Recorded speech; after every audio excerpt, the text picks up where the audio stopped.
right across the world, in almost every culture, there is a flood story.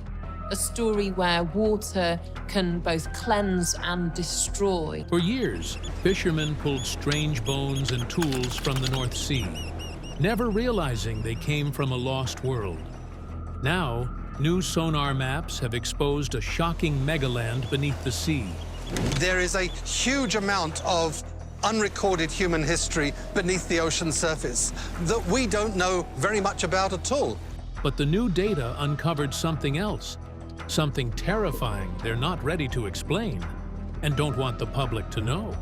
And that's where this story takes a truly horrifying turn. The mystery beneath the waves. It began as an ordinary day at sea.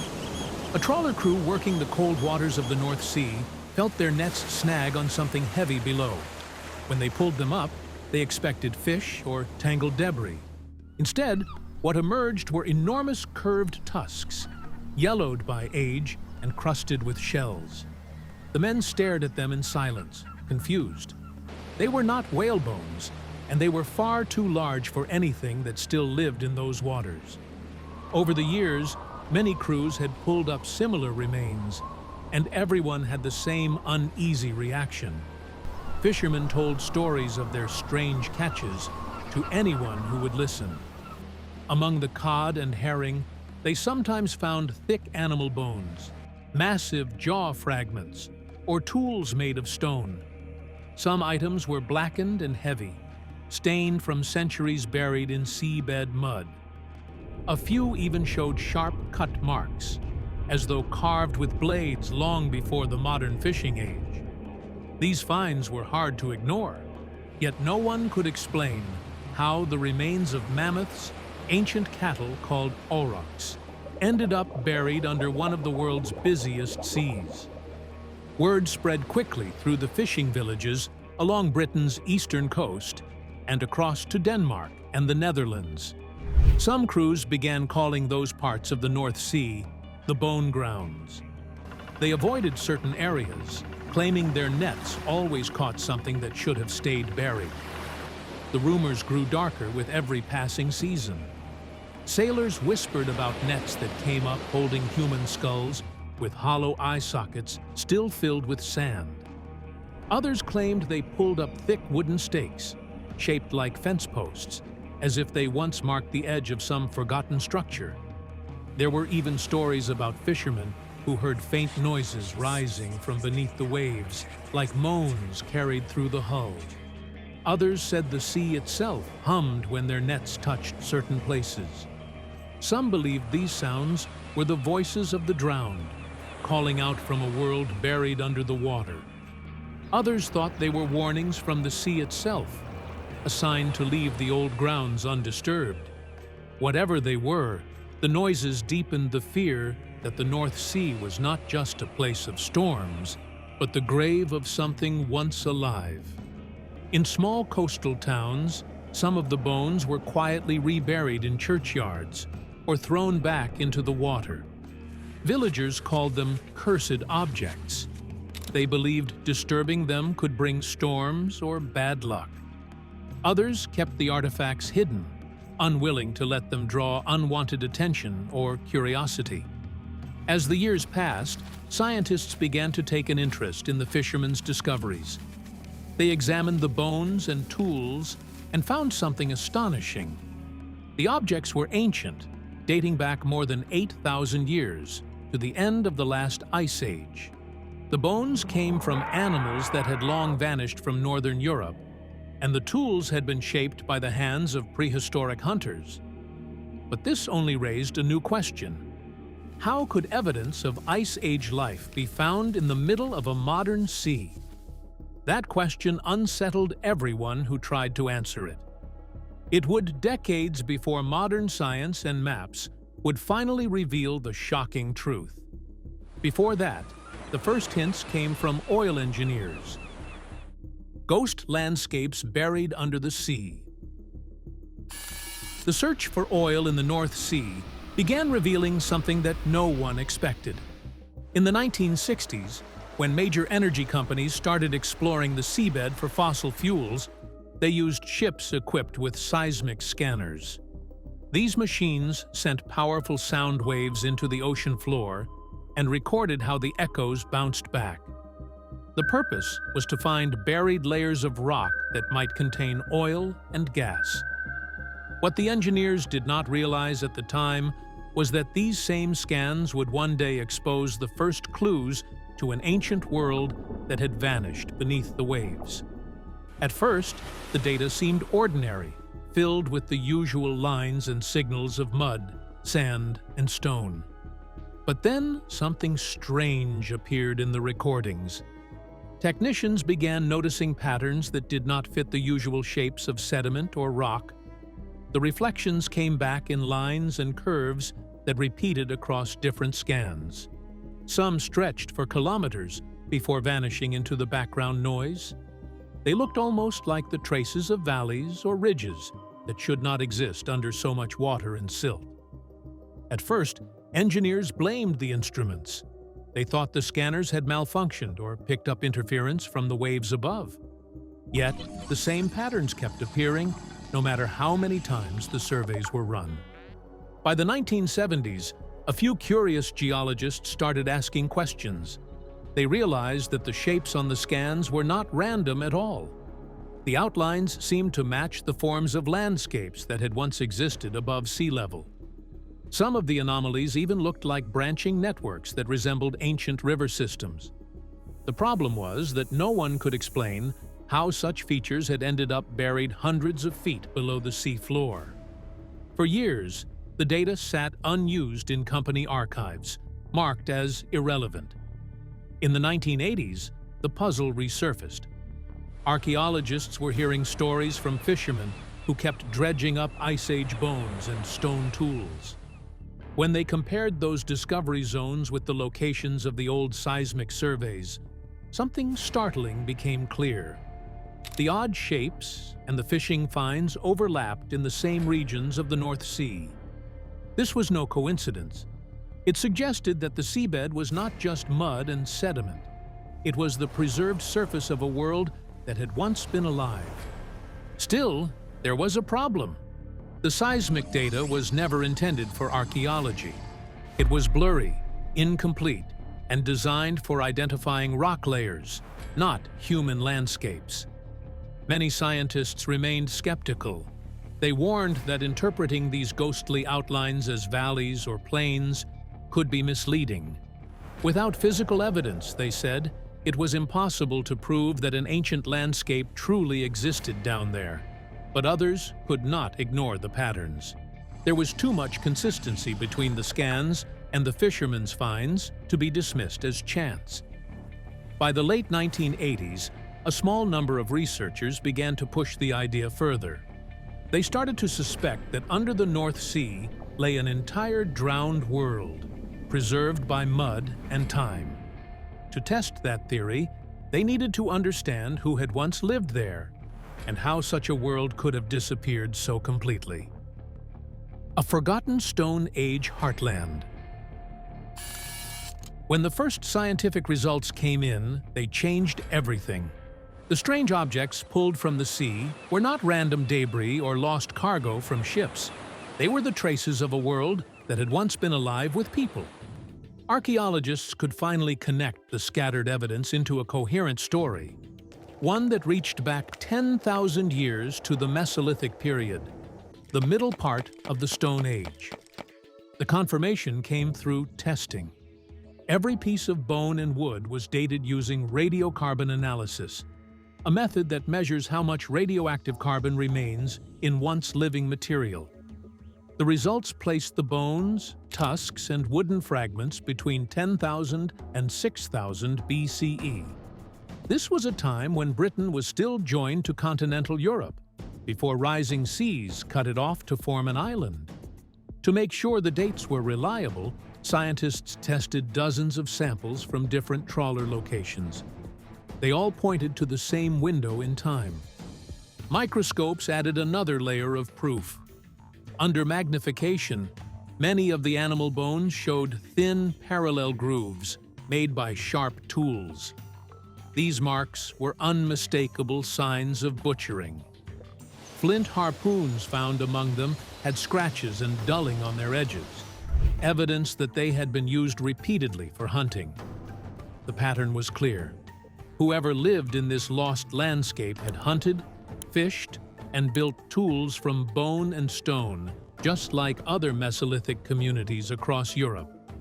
Researchers then compared the trawler maps to the geological scans gathered decades earlier. The spots where fishermen found artifacts aligned perfectly with certain areas of high ground and floodplains visible in the seismic data. This meant that the people who once lived there had built their camps along rivers and valleys that no longer existed. By matching the finds to the ancient topography, archaeologists could begin to picture how these communities had lived before the sea rose. Doggerland, as the region came to be called, was not an empty wasteland. It was a thriving environment of wetlands, lakes, and grassy plains filled with wildlife. Herds of red deer, elk, and wild cattle grazed the open spaces, while wild boar rooted in the forest edges. Families likely followed seasonal routines, moving from riverside camps in summer to sheltered forests in winter. They cooked over open fires and fished with spears and nets made of plant fibers.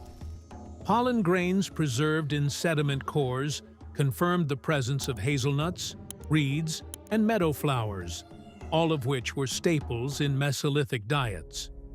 Population estimates are difficult, but based on the size of the habitable area, some experts believe Doggerland could have supported thousands of people. It may even have been more densely populated than parts of mainland Britain at the time. Its location between the continent and the islands made it an ideal corridor for migration and trade. Tools found in both Britain and Northern Europe share designs that suggest frequent contact. Archaeologists believe the higher ridges of Dogger Bank, a raised area in the southern North Sea, were used as gathering sites. Seismic mapping shows that these plateaus once stood above surrounding plains and stayed dry longer as the sea rose. Many of the stone tools and animal bones recovered by trawlers come from this region, suggesting it was a center of repeated human activity. People may have gathered there for seasonal hunts, communal meetings, or to bury their dead. When scientists mapped the distribution of tools, bones, and traces of habitation, a strange pattern emerged. The settlements were concentrated in zones that abruptly ended along invisible lines under the seabed. It was as if entire regions of human activity had been cut away. Something had erased them all at once. To understand what destroyed this land and the people who lived there, researchers began to study the sea itself. The drowning of a continent. When researchers began to reconstruct the environment layer by layer, they found the evidence of loss written directly into the seabed. Each sediment core, a long cylinder of mud drilled from beneath the North Sea, told the same story. Thick bands of sand and silt alternated with ancient soils and peat, showing how the landscape had once been dry before being repeatedly flooded. The deeper scientists drilled, the more clearly they could trace how the land changed over time. What had once been rivers and plains turned gradually into estuaries, then marshes, and finally open sea. This was the first clue that the people of Doggerland had not simply disappeared. Their homeland had been consumed. The cause was slow at first. After the last ice age, the enormous glaciers that had covered much of northern Europe began to melt. As they melted, trillions of tons of fresh water poured into the oceans, raising global sea levels by more than 100 meters. The North Sea basin, which had been a low-lying plain, began to flood from all sides. For centuries, the flooding advanced gradually, creeping inland each generation. Families would have seen the familiar edges of their world vanish piece by piece.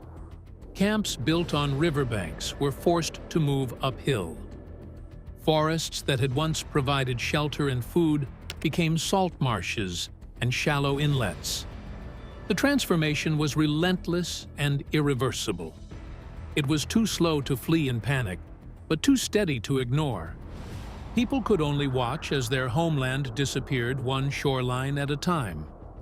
By studying pollen grains preserved in cores, scientists confirmed that freshwater plants disappeared and were replaced by saltwater species. The soil itself recorded the shift from fertile grassland to tidal mudflat. The timeline of this change matched the period when human activity abruptly stopped.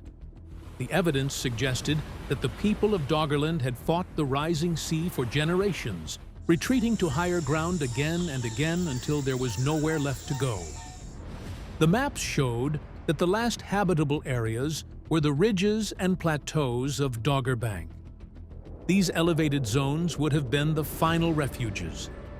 Archaeologists think these ridges became overcrowded as people from the flooded plains moved in. Life there would have been harsh. Fresh water turned brackish as the sea advanced, making it difficult to drink or cook. Fish and shellfish became the main food source, but even those would have been unreliable as salt levels changed. The picture that emerged from the data was grim. Conflict likely followed as groups fought for the last dry places to live. The narrow ridges could not support everyone, and competition for hunting and fishing grounds must have been fierce. Wet, stagnant pools bred disease, and malnutrition spread as food sources declined.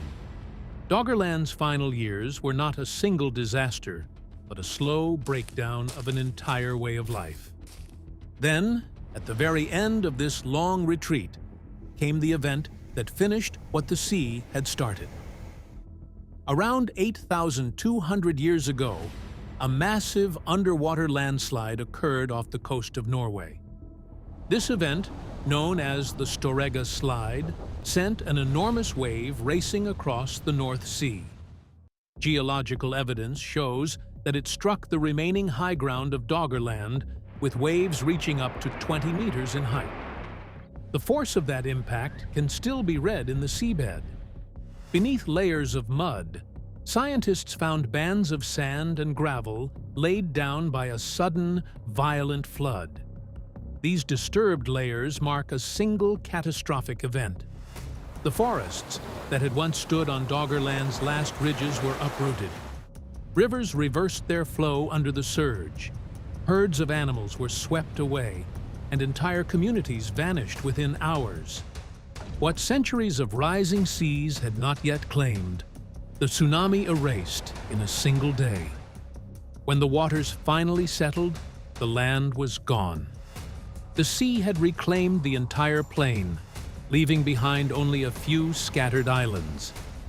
Survivors who had reached the higher coasts of what are now Britain and Denmark would have looked out over an endless expanse of water where their homeland once lay. Their memories may have endured for generations, passed down in stories of drowned lands and roaring waves. Many researchers believe that those ancient memories became the seed of later European flood myths, tales of worlds swallowed by the sea. Doggerland had not vanished without a trace, but it had been erased from human experience. For thousands of years, its story would remain hidden beneath the seabed, waiting for science to uncover it again. Maps that resurrect a lost Megaland. By the 1990s, scientists had access to thousands of hours of seismic data that oil and gas companies had gathered decades earlier. Researchers no longer needed to discover the scans. They needed to use them. The information was vast, covering nearly the entire North Sea basin, but it was never intended for archaeology. The files were massive, distorted, and filled with background interference. Turning them into something that could reveal a vanished world required a completely new approach. A small research group led by Dr. Vincent Gaffney took on the task. Their goal was not to prove Doggerland existed, it was already suspected, but to rebuild it accurately for the first time. The work demanded supercomputers powerful enough to process trillions of sound wave reflections and new software that could filter out the noise caused by drilling scars and sediment movement. Every tiny reflection in the seismic record had to be cleaned, measured, and placed in its proper location. The process took years. To check that the digital images matched reality, the team drilled sediment cores from key points on the seabed. Each core was a narrow tube of layered mud that preserved thousands of years of environmental history. Inside were traces of peat, pollen, and ancient soils that once lay on dry land. When these physical samples lined up with features in the digital model, it confirmed that the reconstructions were accurate. Slowly, an image of a drowned landscape began to form on computer screens. Valleys, ridges, and plains that had not been seen for 8,000 years. The project faced constant obstacles. The seismic data belonged to private energy companies, and obtaining access required years of negotiation. Some firms feared that releasing their information could reveal commercial secrets about oil reserves. The research team had to rely on limited data sets and partial coverage, piecing them together like a jigsaw puzzle. At the same time, industrial activity in the North Sea was accelerating. Offshore wind farms, new pipelines, and dredging operations threatened to destroy sections of the seabed before they could be studied. Archeologists worked under intense pressure, negotiating short salvage windows to collect samples before construction crews moved in. Every week lost meant another potential site erased forever. Despite these challenges, progress continued. By 2020, the researchers produced the first high-resolution maps of Dogger Land. What had once been abstract data, lines, pulses, and colored grids, was now a visible world. Beneath the North Sea, they could see the outline of an entire landscape, frozen in place since the day it drowned. The maps did more than redraw a coastline. They also exposed the physical traces of a world that had ended in catastrophe, and they led scientists to discoveries that would soon change everything. Shocking discoveries. The first major revelation was the presence of ghost rivers and mega-estuaries. On the digital models, wide networks of channels spread across the seabed like veins. Some rivers extended for hundreds of kilometers, far larger than any in Britain today. One main valley was so vast that, if it still existed, it would rival the combined size of the Thames and the Severn. The branches of these ancient waterways converged into huge estuaries that opened toward what is now the North Sea coast. These channels were not random geological scars. They were structured, continuous systems that once fed a fertile plain, proving that Dogger Land had supported extensive vegetation and abundant wildlife. For the first time, scientists could see the routes that once guided both animals and humans across the continent. The maps also revealed buried forests and peatlands, preserved beneath layers of marine mud. Sediment cores taken from the same locations contained solid evidence. Pieces of wood, tree bark, and even intact stumps still rooted in their original soil. Pollen trapped within these layers showed oak, birch, and pine, trees that would have formed mixed woodlands across the lowlands. This proved that Dogger Land had not been a bleak or marshy expanse, as once imagined. It was a rich, habitable environment, thick with forests and open clearings where people could hunt, gather, and build shelters. The preservation was so complete that researchers described the seabed as a time capsule, sealing the last forests of the Ice Age world. Another revelation came from the identification of islands of survival. The maps showed raised ridges and plateaus that had remained above water longer than the surrounding plains. These elevated zones matched the areas where earlier trawler finds of bones and tools were most concentrated. These strengthened scientists' earlier beliefs that these were the final refuges of Doggerland's people, the last dry places where communities gathered as the rising sea surrounded them. The ridges may still hold buried campsites, or even primitive burial grounds preserved under layers of mud. These locations have become top priorities for future exploration, though they are difficult to reach and fragile to study. Then came the most chilling discovery, the evidence of tsunami scars. In some areas, the maps displayed disrupted sediment patterns and deep erosional cuts that matched the expected paths of the Storegga tsunami. This confirmed that Doggerland's end had not been entirely gradual. Parts of the landscape were destroyed in a single catastrophic event. The seabed itself holds the geological fingerprint of that moment, a layer of sand and gravel that marks the instant when everything changed. The event that had once been theoretical was now visible, written into the ocean floor. Finally, scientists turned to the locations where artifacts had been recovered from fishing trawls and dredging operations. By overlaying those coordinates onto the new maps, they identified clear artifact hotspots. Many of the tools, harpoons, and animal bones matched the positions of river mouths, estuaries, and inland lakes that existed 8,000 years ago. These overlaps suggest that entire settlements may still be buried below, preserved like a Stone Age version of Pompeii. The thought that homes, tools, and perhaps human remains lie intact beneath the seabed has transformed Doggerland from a scientific curiosity into a lost chapter of European history. Each discovery pointed to a civilization erased but not entirely forgotten. Which raises the most haunting question: why is Doggerland not treated as Europe's greatest lost civilization? The suppressed parallel. When the final reconstructions of Doggerland were published, something in the data unsettled the research teams. The maps were more than a record of an ancient flood. They were a reflection of what is beginning to happen again. The same flood patterns that erased the Stone Age world beneath the North Sea matched almost perfectly with modern climate projections for Europe's coasts. The similarity was so precise that even the scientists who created the models were uneasy. The findings showed that the low-lying plains drowned 8,000 years ago are the very same regions most at risk today.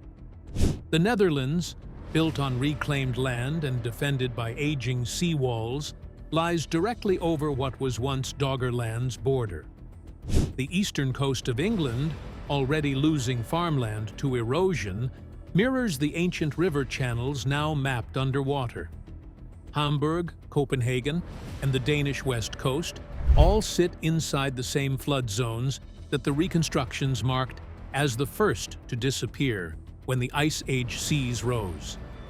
Inside climate institutes and geological conferences, the comparison was clear, but quietly handled. Researchers who noticed it were advised to stay within scope, to discuss prehistory, not policy. The worry was that if the data became a direct warning about modern sea level rise, it could trigger political backlash or public alarm. Several scientists later admitted that early drafts of the reports contained more explicit climate parallels that were removed before publication. Funding agencies and energy sector sponsors preferred that Doggerland remain an archaeological discovery, not a modern cautionary tale. Yet the truth is obvious in the numbers. Doggerland vanished when global sea levels climbed more than 100 meters as the Ice Age ended. No one expects a rise of that scale again soon, but the mechanism that destroyed it is now repeating at a faster pace. The latest reports from the Intergovernmental Panel on Climate Change predict up to 2 meters of rise by the end of this century, and possibly 30 meters in the distant future if polar ice sheets fail. Despite this, few governments mention Doggerland in climate briefings. It is referenced quietly, in footnotes or side discussions, as if the discovery is too close to current reality. Offshore developers avoid the subject altogether. To them, Doggerland's story threatens investment confidence in the very waters they now mine for energy. The silence is deliberate, and it keeps the warning out of public focus. But the lesson cannot stay buried. Doggerland's people never knew what was coming. We do. We have the maps, the data, and the proof written clearly in the layers of the seafloor. The terrifying truth is that the difference between their world and ours is not distance or technology. It's time. The ocean that took theirs is already moving toward ours, and the people keeping that knowledge quiet know it.